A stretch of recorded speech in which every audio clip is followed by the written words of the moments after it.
اعلامیہ جاری ہوتا ہے جی، سارے احباب اس پہ فوکس کریں جی۔ بسم اللہ الرحمن الرحیم۔ آج مرغہ 29 دسمبر بروز اتوار جاوید ہیون گیسٹ ہاؤس میں عوامی گرینڈ اجلاس ہوا، جس میں اہلیان حویلی کے تمام مکاتب فکر نے کثیر تعداد میں شرکت کی۔ آج کے گرینڈ اجلاس میں شامل ہونے والے تمام احباب کا شکریہ ادا کرتے ہیں۔ آج کے اس اجلاس میں تمام احباب کی تجویز کے بعد مشترکہ طور پر چارٹر آف ڈیمانڈ پیش کیا گیا، جس کا پہلا پوائنٹ ہے کہ حویلی میں جلد سے جلد گریڈ اسٹیشن تعمیر کیا جائے۔ جو نوٹیفیکیشن ہوا ہے وہ اس کی میعاد صرف 3 ماہ ہوتی ہے، اور 3 ماہ میں جو ہے نا ڈی سی صاحب کے اکاؤنٹ میں پیسے شفٹ کروائے جائیں۔ دیگر موبائل سروسز فوری طور پر آن کی جائیں، اور جو ایس کام کی یا لولی لنگڑی سروس ہے اس کو سیٹ کیا جائے۔ ڈی ایچ کیو حویلی کو مکمل فنکشنل کیا جائے۔ تحصیل ہیڈ کوارٹر اسپتال خورشید آباد کا قیام عمل میں لایا جائے۔ تمام بینکوں پر جدید طرز کی ATM مشین انسٹال کی جائیں، اور دیگر بینکوں کو ضلع میں لایا جائے، اور کشمیر بینک کو شیڈیول بینک کا درجہ دیا جائے۔ ضلع حویلی کی تمام تر سڑکات کوٹا تا سولی 6 کلومیٹر کوٹا تا بیڈی مکمل کی جائیں، اور ٹوریزم کے حوالے سے جو دیگر لنکس ہیں ان کو بھی جلد سے جلد مکمل کیا جائے۔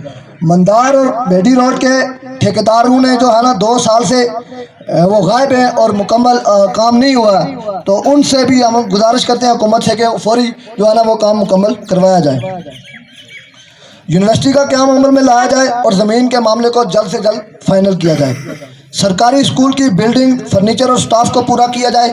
جنگلات کا کٹاؤ روکا جائے، اور یہ جو روز بروز آگ لگائی جاتی ہے اس میں محکمے کے جو لوگ ہیں ان کی وجہ وہ نہ ہو تو پھر یہ آگ نہیں لگائی جا سکتی، ان کے بھی قانونی کارروائی کی جائے، اور منشیات کی روک تھام کے لیے اقدامات اٹھائے جائیں۔ چھانجل ہائیڈل پاور کو مکمل طور پر فنکشنل کیا جائے، اور پورے ضلع کو یہ بجلی دے۔ یہ چارٹر آف ڈیمانڈ حکومت اور انتظامیہ کو دیا جائے گا، اور 24 فروری کا وقت دیا جاتا ہے۔ اگر 2 ماہ تک ہمارے مطالبات پورے نہ کیے گئے تو 24 تاریخ کو پوری حویلی میں احتجاج کیا جائے گا، اور وہاں احتجاج میں آخری اور حتمی کال دی جائے گی۔ اس پہ ہم تمام احباب نے مشاورت کر لی ہے۔ وہ کال کسی صورت میں بھی ہو سکتی ہے، وہ لانگ مارچ کی صورت میں ہو سکتی ہے، انٹری پوائنٹ کی صورت میں ہو سکتی ہے، غیر معینہ مدت تک ہو سکتی ہے، یا کوئی اور سخت کال ہو سکتی ہے، وہ ہم 24 تاریخ کو بتائیں گے۔ لیکن 2 ماہ کے بعد کسی صورت پیچھے نہیں ہٹا جائے گا۔ ان 2 ماہ کے دوران پورے ضلع میں تحصیل، UC، گاؤں اور وارڈ کی سطح پر کمیٹیاں بنا کر عوام کو منظم کیا جائے گا، اور گھر گھر جا کر اس چارٹر آف ڈیمانڈ کو لوگوں تک دیا جائے گا۔